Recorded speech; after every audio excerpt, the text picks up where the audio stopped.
Well, what is going on, everybody? Welcome back to me. Welcome back to you. Welcome back to everybody piling into the comments section already here on YouTube and around Facebook and Twitter. What's up, Scott Blakely? What's up, Richard Rush? What's up, Jason Taylor?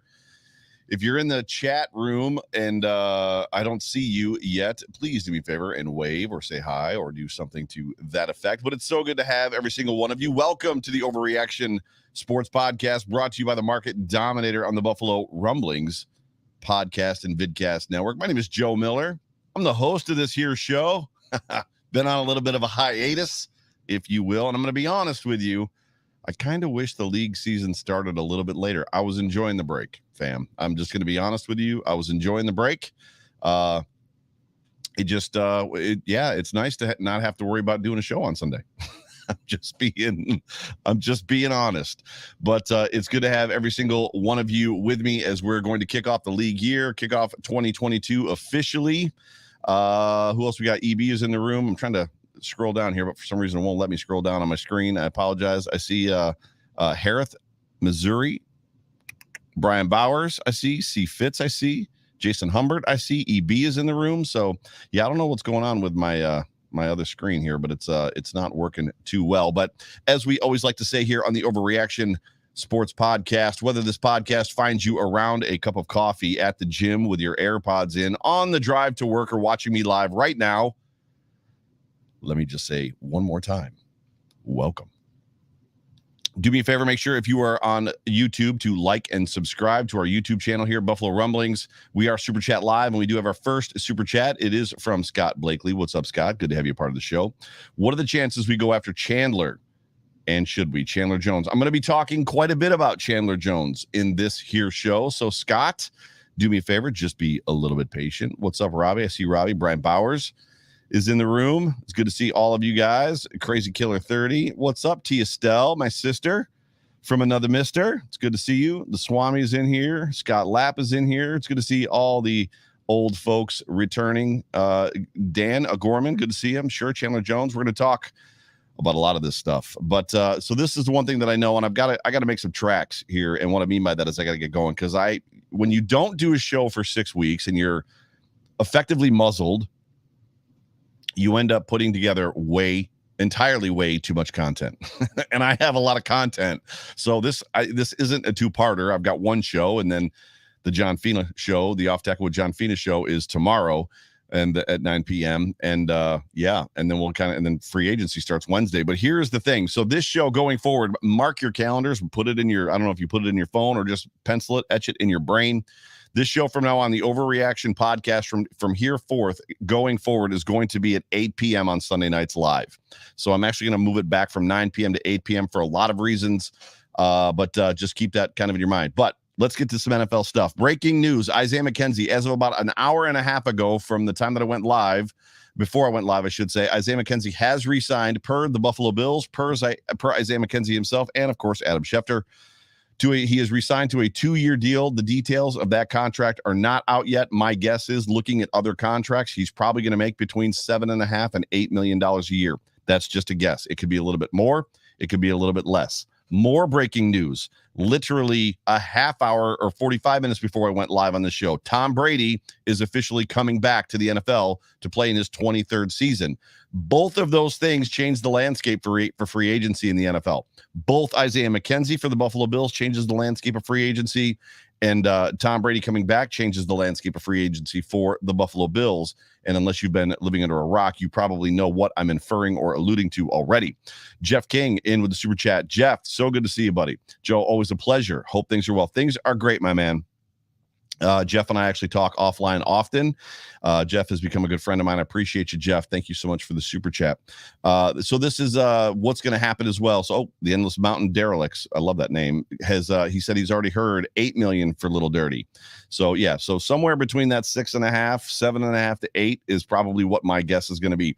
Real quick, I did tell you before we get started and before I start going through this free agency frenzy content that I have before the official tampering period begins tomorrow or today, if you're listening to this in podcast form, March 14th at noon. This is a podcast. I'm recording a podcast. So if you want to get my attention, if you've got a comment or a question for me, please do me a favor. You don't have the super chat just glows. What happens is it shows up on my screen highlighted and gives me the opportunity to see it better. Sometimes the comments get rolling so fast I can't see them, and I'm concentrated on my notes. So I'm not ignoring anybody, please. I know I say that a lot, but just I love all you guys. Appreciate your support. Appreciate you being with me here on a Sunday night after a Buffalo Sabres win over the Toronto Maple Leafs, oddly enough, which is really, really great. So before we start, even though we've already started, before we start, the AFC has become an absolute arms race. An absolute arms race, more centrically in the AFC West. It is unbelievable the players that are coming to the AFC overall, and especially that AFC West division. Teams in that division are gearing up to beat the Chiefs. It's an obvious situation. The Raiders want to beat the Chiefs. The Chargers want to beat the Chiefs. The Broncos want to beat the Chiefs. Everybody in that division wants to beat the Chiefs. But make no mistake. At 24-9 in the last two seasons, and two-time AFC East champions, the Bills are also a team that people are chasing as well. Whatever. You know what I'm trying to say. And let's be honest one more time. These two teams are not that different when you look at their quarterbacks. Both of them are kind of set up quarterback-centric and looking to beat you. So it's interesting when you look at what the Denver Broncos have done, giving away, I don't even know. To me, I don't know. People say that the Seahawks fleeced the Broncos. People say the Broncos fleeced the Seahawks. I'll be honest, that's a lot to give up. 2 first, 2 seconds, a quarterback. I think Noah Fant, a first-round draft pick, and Noah Fant. There was a lot that they gave up to get Russell Wilson, who's an aging quarterback, and let's just be honest for a second, hasn't done a whole lot in the NFL in the last several seasons. He hasn't looked great. Now, whether you want to blame that on Pete Carroll, whether you want to blame that on the franchise, whether you want to blame that on Russ, I don't know, or the offensive line there, I'm just telling you, that doesn't look like a great deal to me. However, Russell Wilson with Cortland Sutton, Devontae Williams, and that team that he's going to have there is going to look a whole lot better than he did in Seattle with the team that he had in Seattle. At least in my opinion, I like Denver's squad a little bit more than I like Seattle's squad. But the AFC is a race. Obviously the Chargers went after Khalil Mack, so they've got now Khalil Mack and they've got Joey Bosa on that defensive line. And what's funny to me is just that not only are guys moving on the cheap, but it's funny to me to watch Bills fans' reactions just to some of these things, because 24 hours before Khalil Mack gets traded to the Chargers, Bills fans and Bills Mafia all over the place are like, oh my gosh, give me whatever it takes. Give me Khalil Mack. I don't care what it takes. Bring Khalil Mack home to Buffalo. Khalil Mack gets traded for a bag of hockey pucks to the Chargers. And all of a sudden, it's like, he's way too old in his contract. Who wants to take on that contract? Thank God the Bills dodged that bullet. First of all, Khalil Mack is 31. He's 31 years old. And yes, I know he's had some injury things as far as that goes. But let's keep in mind of a couple things. The Bears, did not use Khalil Mack the way that the Raiders used him. They schemed him completely different, which is a big part of his production loss. But when it comes to his age, he's 31. Chandler Jones, who all of Bills Mafia now covets, he's him and Danielle Hunter, the bullseye of the target. Jones is 32. Micah Hyde is 31. Jordan Poyer is 30. Meanwhile, Khalil Mack at 31 is just too old to be a Buffalo Bill. We already talked about Russell Wilson, Aaron Rodgers. If you have not heard, 4-year, $200 million contract. Okay, I don't understand what's going on there, but it is what it is. What's up, Apex? What's up, Amanda Davey? Just kind of looking through here. John, I've already talked about John. Excuse me, Mr. Diggs. Good to see you. So this is what we know. So getting to the Buffalo Bills free agency, as I've kind of raced through some of that just NFL news stuff. This is what we know. The Buffalo Bills are under the cap currently, just under $1 million under the cap. They've got $6.3 million in dead cap money, which is actually really good, in my opinion, when you consider where the Bills were when Brandon Beane and Sean McDermott took over. They're at $208 million, roughly. The top 51, and I pulled this off of a website. I don't remember why it's giving me the top 51 players, but they account for 201, which I guess makes sense. They've got $855,000 in cap space, $855,821. The offense comprises of $95.32 million. The defense, $103.395 million. Keep in mind, everybody, Josh Allen's major contract extension has not hit the cap yet. And as I said, they're at 6.3 million in dead cap money. The Bills are under the cap. That's all that matters. And they're going to get more under the cap or further under the cap, as the cap is one of those things that can be, I don't want to use the word manipulated, but you can do things that you need to do to effectively get through the cap and get through free agency, period. And Joe Marino, if you've not caught it yet, on Friday dropped a podcast on Locked On Bills, and it was in cooperation with Greg Thompson, who did a lot of research for Joe between the two of them, just to kind of confirm that some contracts. We're going to talk about a couple of those here in a second. But how did the Bills get to being under the cap? Because they were, I think 6 or 7 million over. Well, first thing they did was they cut AJ Klein, right, which I think saved $5 million. They also cut John Feliso, which saved $3.3 million. And then Matt Hawk, they restructured Matt Hawk. Don't ask me what is going on there. We've had a lot of conversations. This is where I'm going to fall on Matt Hawk. I understand completely the importance of having a guy that can hold for your place kicker. Tyler Bass, you could make an argument, is better with Matt Hawk than he potentially is with anybody else. Say Corey Bojorquez. We saw it. Corey Bojorquez was not a good holder. The problem is Matt Hawk is not much of a punter. He's not very good at all. We watched it happen. He kind of hurt the Bills several times last year. I've heard a rumor that the restructure is set up so that if they lowered his number and it makes it easier to cut him late. If that's the case, fine. That means that expect competition. But this is where I want to go with Matt Hawk. I don't know why it's so weird to think about, outlandish to maybe get your head around, or why nobody's ever done it. When it comes to special teamers and specialists in general, we have seen the NFL, and teams do many times, have a specialist at kickoff, right? So they've got a place kicker who kicks field goals. They've got a punter. And they've got sometimes if the place kicker, it doesn't have a super strong leg, what they'll do is they'll put a guy on the roster that can boot the ball at the back of the end zone. The Bills had one with Bjorn Nitmo a million years ago. There's a name from the archives, right? Bjorn Nitmo. First guy I ever saw kick a ball out of the end zone. It was pretty incredible. I think it was like 18 or 19 when it happened. But I don't understand why it's too hard to fathom or understand why Matt Hawk couldn't be a specialist on this team for a little over $1 million a year, where all he does is hold for kicks. I'm not telling you that it's conventional. I'm not telling you that it's a great idea. But we also are living in an age where backup quarterbacks aren't holding for kickers anymore. I don't understand that either. Why does it always have to be the punter? There's politics and things that play inside the NFL that we'll never know. But for me, if Matt Hawk stays on this team just to be a placeholder or a holder of the football for Tyler Bass, and he makes a little over $1 million to make sure that Tyler Bass is true, I think I'm okay with that. That seems more relevant to me than having a guy that's there just to kick the football, like kick it off. Like if you're a place kicker, I'm thinking of like Robbie Gould and some of the older guys. It might be a bad name. I don't know if Robbie Gould's the right guy or not, but I'm just talking about just Matt Hawk in general. So if he ends up on this roster and they bring in another punter, the whole thing's confusing. I could talk myself out of that whole entire scenario at the same exact time if I'm just being real with you guys. But anyways, expect competition. I don't think for 1 second that conversation is over with Matt Hawk.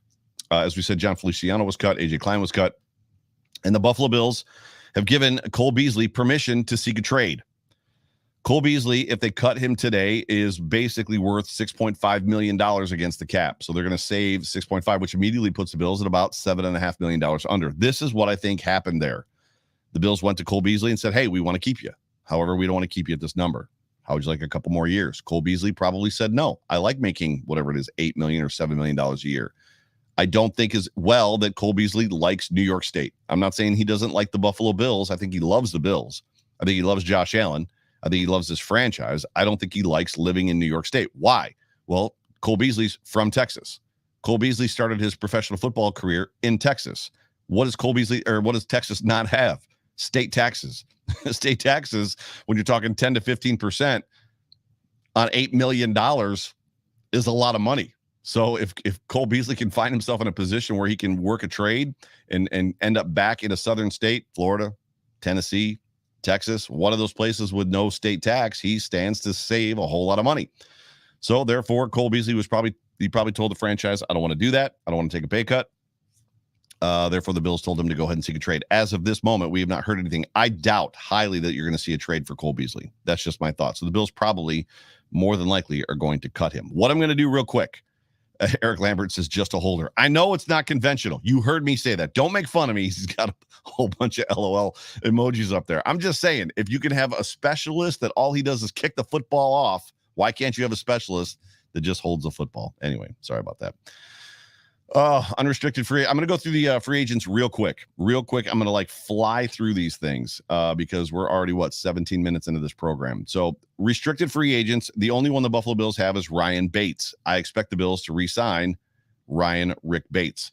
Unrestricted free agents, Isaiah McKenzie is off that board. He is now signed by the Buffalo Bills. Ike Butker, Tywan Jones.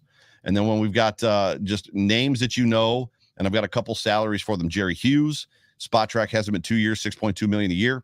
Or I think that might be $6.2 million a year. Levi Wallace, 3 years at $28 million total. Harrison Phillips, 2 years, $10.8 million. That's for both years.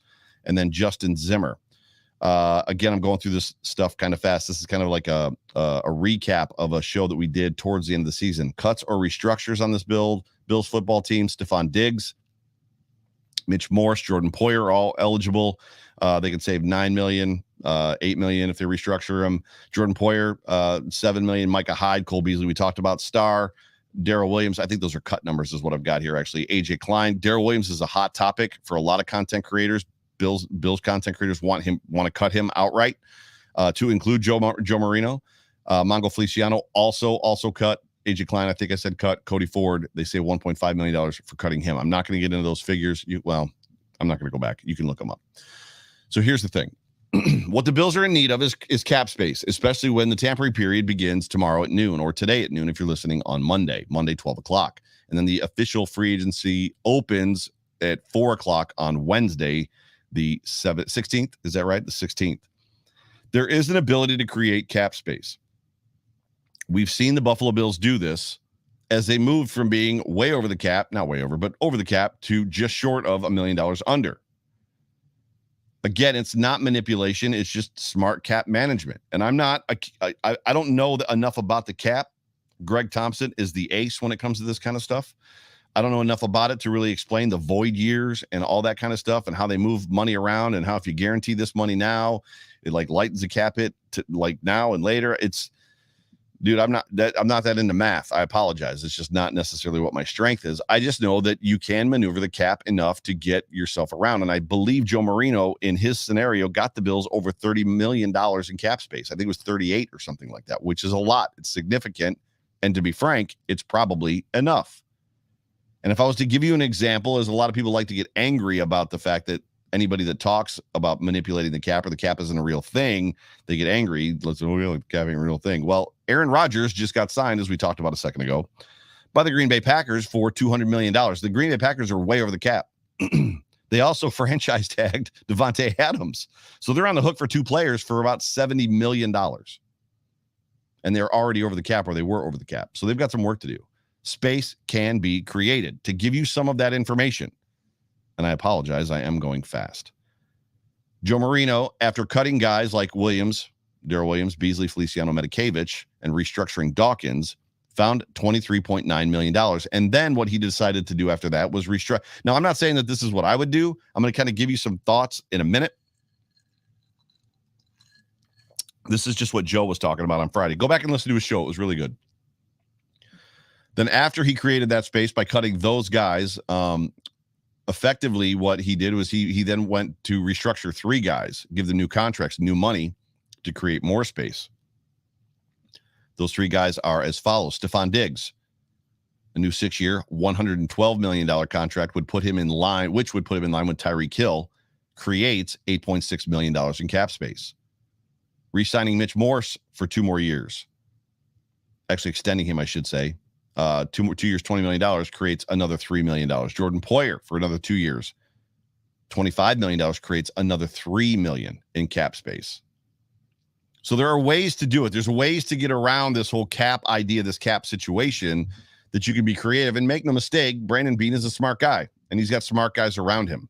The question is what are they going to do? right? So we're on the eve, if you will, of free agency. The question is, what are the Buffalo Bills going to do, especially when we found out now that they have re-signed Isaiah McKenzie and Tom Brady is coming back to the NFL. Both of those things have somewhat of a significant effect on the Bills as it pertains to rumors, things that we've heard. We'll get into those here in a second. Before I do that, I have something to share with you real quick. Tomorrow evening at 9 o'clock or Monday night at 9 o'clock, the Off Tackle with John Fina show comes back to you live on YouTube and will drop as a pod on Tuesday. And here is a quick note, or I should say a quick word from the man, the myth, the legend himself, John Fina. Man, does the offseason suck or what? I can't wait for the regular season already. This downtime is killing me. But Monday night, the Off Tackle Show with John Fina, hosted by Joe Miller. Special guest, Matt Perino. We're going to break down some of the moves that you've seen already going through the NFL. Bring your questions, and let's talk it out. Special show, Off Tackle with John Fina, Monday night, Buffalo Rumblings, Joe Miller, special guest, Matt Perino. Can't wait to see you there. Super awesome. So Matt Perino is going to be joining John and myself on Monday night at 9 o'clock live on YouTube. We're going to be talking free agency. A lot of the stuff, I mean, it's already going to be open for about, at that point in time, 9 hours. So there's going to be some moves. There's going to be some headlines. We're going to talk about stuff. Hopefully the Bills will have done something. So make sure you tune into that. Set your calendar to do whatever you got to do. Make a note and join us tomorrow at 9 o'clock, Monday evening, 9 o'clock live on YouTube. Let's do this. Let's real quick talk about just what I feel are the extreme needs for the Buffalo Bills. And I'm just going to kind of give them to you. And you guys can discuss them in the chat section, or you can super chat me if you want and ask me a question about another position if you want. But when I look at the Bills roster, excuse me, these are the immediate needs. The Buffalo Bills have one rostered quarterback, Josh Allen. As far as I know, they got one rostered tight end, Dawson Knox. They have needs on the offensive line. We would all agree. And they probably need to address some stuff at running back. Matt Breida is gone. I think Antonio Williams is gone. So at this point, Moss and Devin Singletary are the only two left. The wide receiver mix. Now, I have notes that I wrote prior to finding out that McKenzie re-signed with the Buffalo Bills. The guys that were apparently leaving or potentially leaving, Emmanuel Sanders, Cole Beasley, Isaiah McKenzie. If those guys were to walk, and we now know that Isaiah McKenzie's not going to walk, he's staying in Buffalo, that would leave the Bills, or would have left the Bills, with Stephon Diggs, Gabriel Davis, Isaiah Hodgins, Stevenson, and touchdown Jesus, Jake Kummerow. That looks a whole lot different than the last two seasons as it pertains to wide receivers. The wide receiver room in the last 2 years, it was almost impossible to get on the field if you were a guy like Jake Kummerow. This year, like a guy like Isaiah Hodgins. Now, all of a sudden, those doors are kind of wide open. Now, McKenzie being back in the fold helps. It also makes you probably realize or bet or want to believe that the Buffalo Bills believe that McKenzie is going to be able to fill some of that space, some of that void that Cole Beasley might leave behind. So now we're looking at Stephon Diggs, Gabriel Davis, Isaiah McKenzie, Isaiah Hodgins, Stevenson, and Kummerow as the rostered wide receivers as the Bills have re-signed Jake Kummerow. So the question that I have, and I have another quick super chat here from JR. Yep, JR, Brady just announced he's unretired. Yep, we've got that. We actually covered that a little bit ago. And I'm going to talk on a couple things on why, JR, that affects the Bills free agency period, in my opinion. So we'll get there in a second. But thank you, bro, for the super chat. And yes, the eye roll is the correct emoji in this moment. So getting back to the wide receivers, it's going to be interesting to me. This is my take on the wide receivers. When you look at who the Bills have and you break down what I just said, staying are Diggs, Davis, Hodgins, Stevenson, Kummerow, McKenzie. Diggs, Davis, McKenzie, Hodgins, whatever. Sanders gone, Beasley gone, right? When you look at that, and then you couple that with the rumors that we've heard, which is the Buffalo Bills are looking to go get or looking to find larger tight ends that are very athletic and can catch. It makes me want to look back to Ken Dorsey and what his role is and what his fingerprint is going to be on this offense. We don't know at this point what Ken Dorsey's lineup preferences are. We don't know what Ken Dorsey prefers from body types.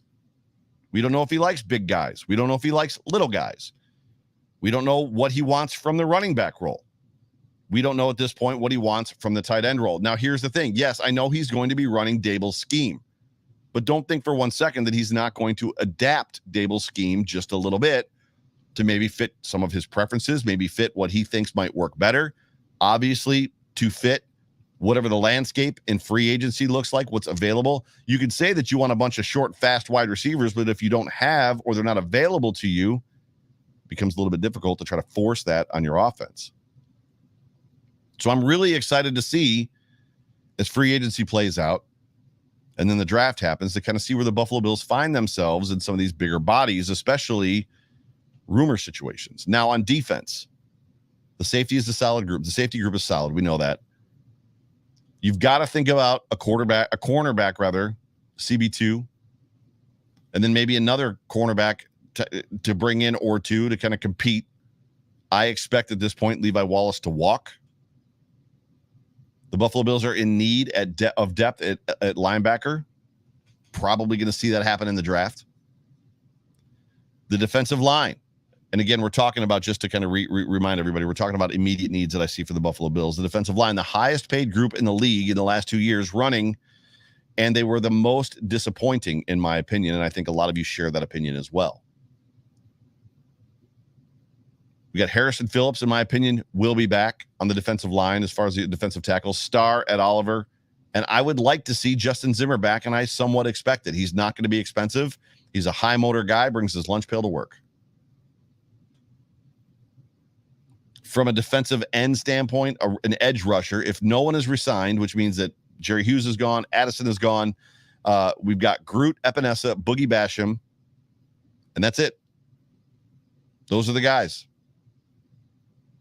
Those are the guys right now on this roster. So moves are going to have to be made, whether in free agency or the draft. Shwami, I see your super chat. Do me a favor. If you want to go ahead and throw in a comment, I'll read it. Yeah, there it is right there. So Swami asked me, Joe, what wide receiver would you like to see us get?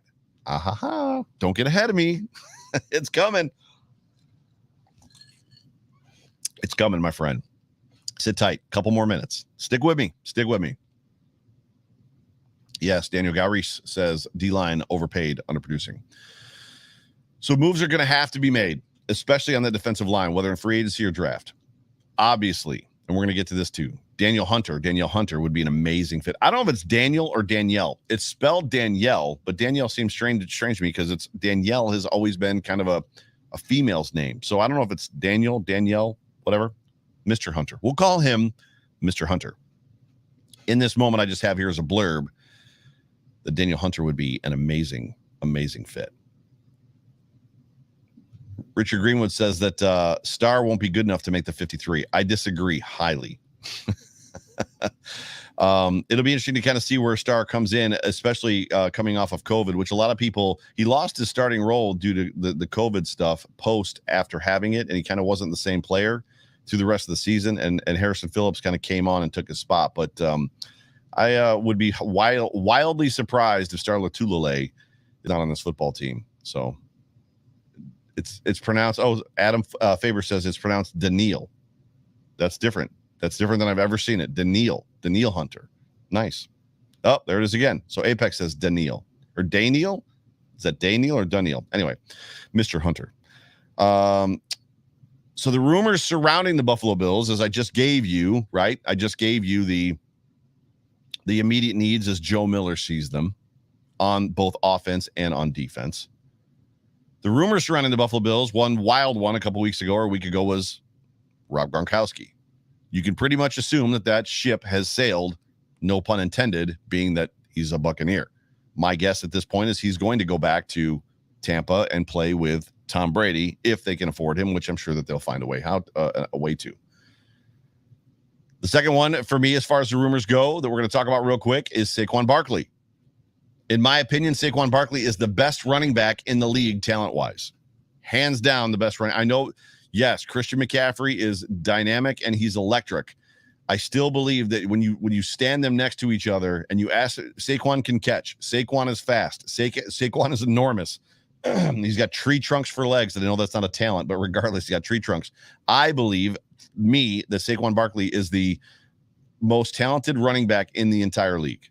That's just my feelings. Yes, he's missed 22 games out of 65 possible that he could have played entering the league. However, he did have an ACL injury, which cost him 16 plus games. And several of the games, even after he returned, he was not 100%.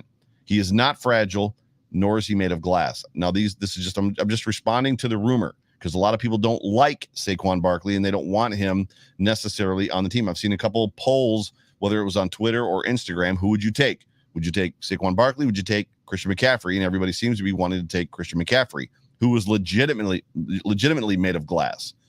Here's the linchpin for me. If I'm going between those two guys, Saquon Barkley is going to cost the Bills, if they make a trade for him, in salary only, about $7.2 million, I think is his cap number. Leonard Fournette is a free agent this year as a running back, and he's not the number one running back available. Maybe he is. Regardless, Leonard Fournette is going to command, as per Sport Track, $6 million in salary. If you're going to pay Leonard Fournette $6 million, give me Saquon at $7 million. And that's all I'll say about that. That's all I'll say about that. Now, I would pay Saquon Barkley $7 million.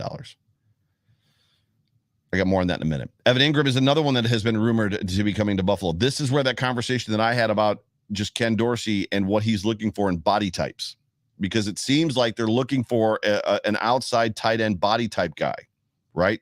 But Evan Ingram is another one that's probably going to command a relatively large salary. I like Evan Ingram. Evan Ingram is also another one of those guys. It's funny how they're on the Giants, that there's a wide variety of opinions on Evan Ingram. A lot of people think he's not very good. This is what I would tell you. If you play fantasy football or have in the past and you had Evan Ingram on your team, especially when Eli Manning was the quarterback, Evan Ingram was fantastic. He was a point getter, caught the ball, was always open, and was a solid target that Eli looked for all the time. As soon as Daniel Jones became the quarterback of the New York Giants, Evan Ingram vanished. That is a quarterback situation, not a player talent situation. I would take Evan Ingram on this football team. Again, depends on what they're going to pay him. Chandler Jones is the other rumor. Big rumors about Chandler Jones, right? From Rochester, New York. He went to Syracuse for college. Rumors are that he wants to come, quote unquote, home. He's also said recently that he wants to play in a scheme that he chooses or one that he believes he fits in. He said that, he got drafted to the Patriots, played there, then was traded to the Cardinals. So in both those instances, he didn't really get to kind of pick or find a scheme that fit him well. So that's one of the things that are going to be important to him. Here's the thing. If I'm not mistaken, he's listed as a linebacker. Yes, an edge rusher, but a linebacker. The Bills run a hybrid 4-3 and a nickel 4-2. I don't know if they're going to put him down on the ground like they did with Jerry Hughes with his hand in the ground. I'm not sure the fit. We'll talk more about that in a minute. Danielle Hunter. I hope I'm pronouncing that correctly. I'm going to quote straight from Jeremy Fowler from ESPN. Multiple teams have called the Vikings to check the availability of defensive end Danielle Hunter. Hunter is due an $18 million roster bonus, I believe, today. And Fowler reports multiple executives across the league believe the Vikings would be willing to deal the 27-year-old, 27 years old, this kid. One of the best pass rushers in the sport in 2016 and through 2019, Hunter accumulated 48.5 sacks in those 4 seasons before missing all of 2020 with a neck injury and then tearing his pec week 8 of last year. Hunter is scheduled to carry a $26.1 million cap number in 2022. Trading him would free up over $14 million for the Vikings. Here's the thing. You bring this kid in. My guess is you're going to get him for a bag of pucks. It's going to be a roster dump, right? A salary dump, just like the Bears did with Khalil Mack, just like we've seen around the NFL here recently. There's a lot of ways that this could work. I don't know that $26 million cap number would end up sticking in Buffalo, meaning the Bills would do something. They might try to re-sign him or give him a new contract or change his contract a little bit to kind of free up some of that room. For me, the big thing about Danielle Hunter is that he's an edge rusher, a dominant one who's young, potentially not even found his prime yet, and he's based in a 4-3 system. a 4-3 scheme, which is what the Buffalo Bills are. And the Bills want to win with the front four, rushing the front four. So you give me this kid, Ed Oliver, Star, or Harrison Phillips, and then pick one, Groot or Epinesa on the other side, and I like my chances a whole lot better than what we've got right now. As far as offensive line, there's a lot of interior guys on the offensive line, interior linemen that are available, which brings me to I'm kind of all over the place, and I apologize. Just some thoughts on Daryl Williams. A lot of people want him cut. A lot of people want him cut just because the market is flooded. To me, I would use the market being flooded as leverage against Daryl Williams. I would let Daryl Williams know that we want to keep you. Daryl Williams did not play bad football last year. He was a solid right guard for the Buffalo Bills. Solid right guard, especially next to Spencer Brown, who, by the way, is only going to get better this year. I would call Daryl Williams and I would say, look, bro, we can't keep you at this number. The options are this. You can either re-sign, like we can restructure your deal, or we're going to let you walk. Now, keep in mind, the market is flooded with relatively good, two very dominant, but relatively good offensive guards this year. So more than likely, if you walk from us, you're not going to get the money that we're going to pay you anyway. So why not stay here with us and hang out with us for a little bit longer and see if we can make a Super Bowl versus going to a team that's garbage, like maybe Detroit, right? But I'd ask him to restructure, and maybe the Bills have. Maybe the Bills have. So this is where I want to get into it, and I'm doing pretty good on time. And we're going to talk about the free agents that I would target, which I know is what all of you guys are kind of looking for, and you've probably gotten a feeling for where I'm leaning with some of these guys already as I'm checking through just to make sure I didn't miss any super chats. Before I do that, before I talk to you about the free agents that I would target, just some simple ones, I do want to talk to you real quick about the sponsor of this show, John Spazcheck, the Market Dominator, actually the Market Dominator team. They are real estate agents here in Western New York, and they are very good at what they do. John likes to pride himself on being somewhat of an educator. So when you enter into an agreement with John, as far as whether he's going to sell your home or they're going to help you buy a home, purchase a home, they do a very good job of just like educating you as the buyer on what you should be looking for, what you can do, what means what, and how to do it.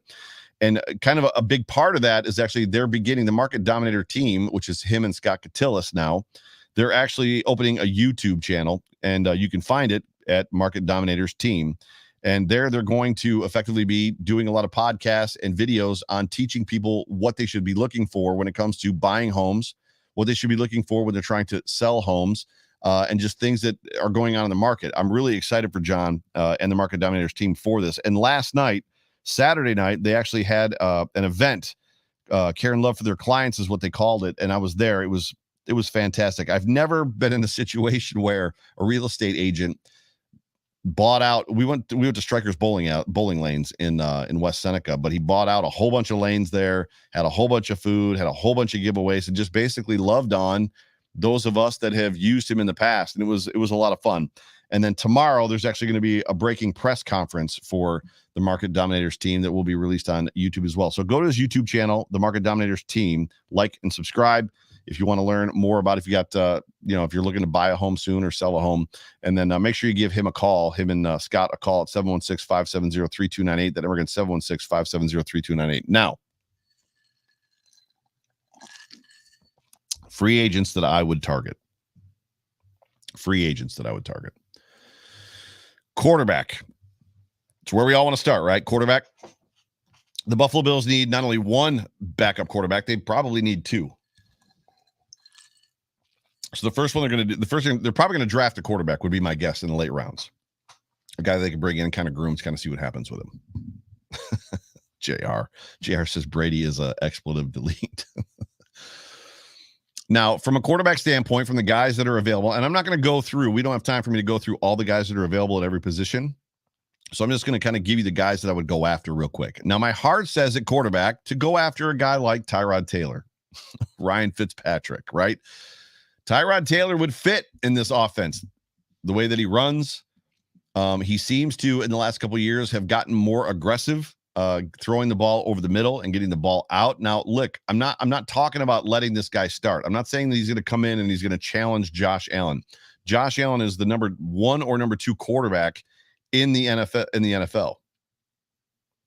There's no way. I mean, we're not talking about a situation where it's like, oh, Joe wants to bring Tyrod in here to compete against Josh Allen. No, that's not what I'm saying. We're talking about a backup quarterback. Same thing with Ryan Fitzpatrick. Who doesn't love Fitzy? If you're in a situation where you need 4 games, right? If Josh Allen's going to be out 4 games or 2 games, you need a quarterback to win half of those games. I think Tyrod in this offense, Ryan Fitzpatrick, could do just that. However, my brain does not tell me that Tyrod Taylor or Ryan Fitzpatrick are coming to Buffalo.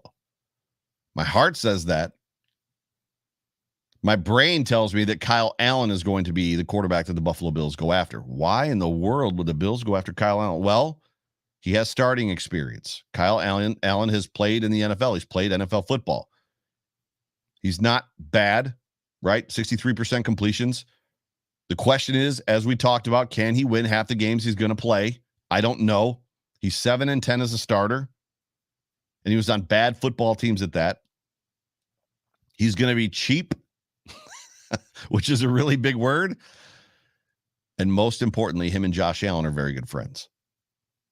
So if you're going to throw a dart at a dartboard, make sure that dartboard for quarterback, for backup, hits Kyle Allen right in the face, because more than likely that's the guy that's coming to Buffalo to back up Josh Allen.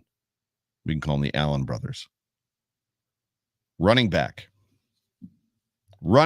So we finally got there, Swami. We finally got there. I hope you're still with me.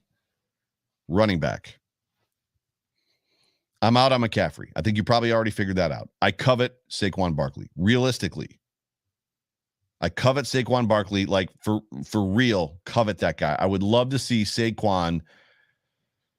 I would love to do it's tough because we love our football team, right? And we love these guys. I'm a fan of Devin Singletary, but I want to see Saquon Barkley catch every ball that Devin Singletary caught last year and see what the outcome is and see if it's different. It wasn't bad with Devin Singletary.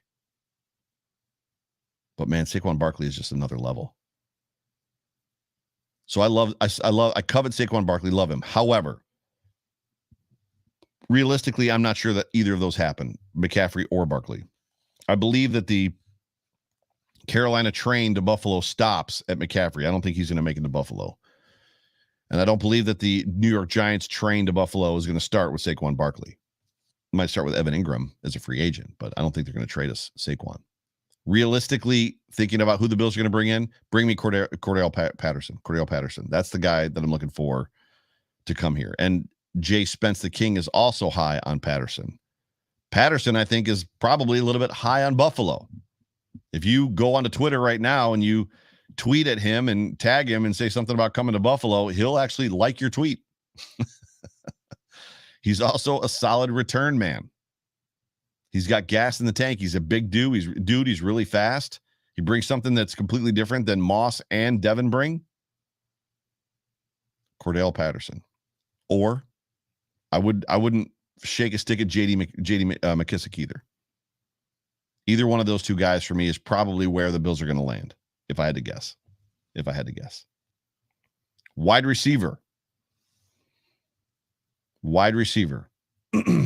don't know what I've written here. It says oddly, I can't read my notes. Oddly, when you at guys available. I can't figure that out. I don't know what I was going to say there, but I think I was trying to say that there aren't that many good guys available.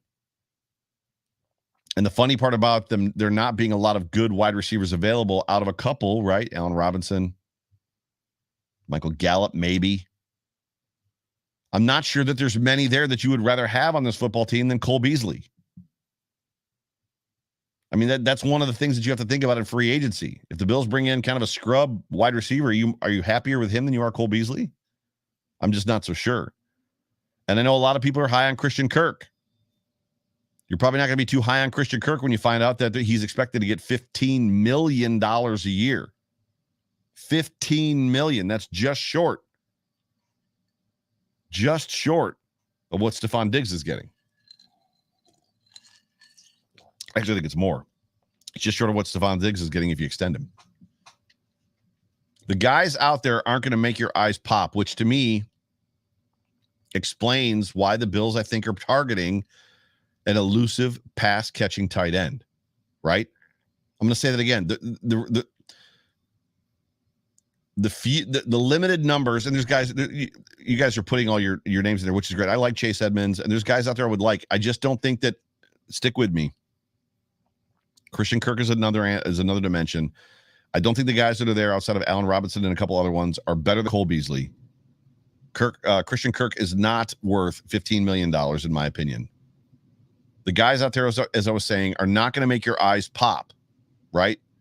Which is why I believe the Bills are looking at targeting an elusive pass-catching tight end. Now, this is where it gets interesting.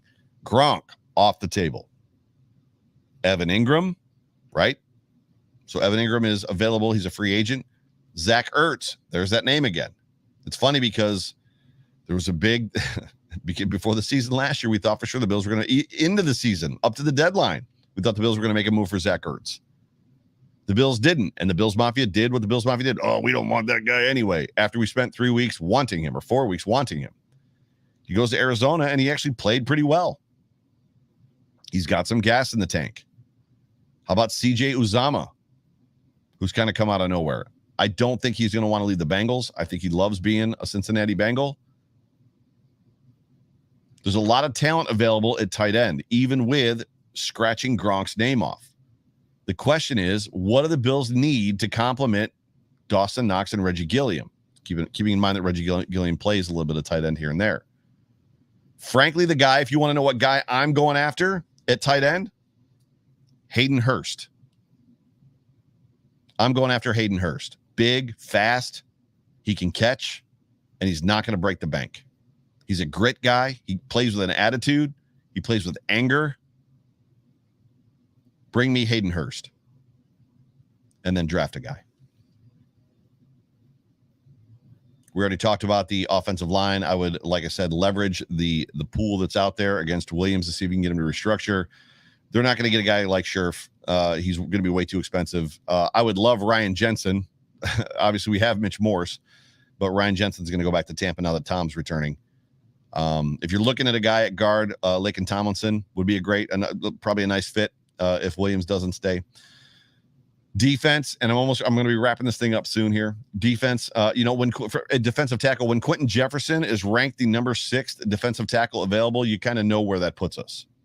In my guess, or if I had to bet, if I was a betting man, the Bills are going to draft a defensive tackle and probably find another rotational player. They're going to rely on Harrison Phillips, Starr, and Ed Oliver to kind of continue to be that machine at defensive tackle. Probably move Boogie inside a couple times. Defensive end, we've already talked it. Daniil Hunter.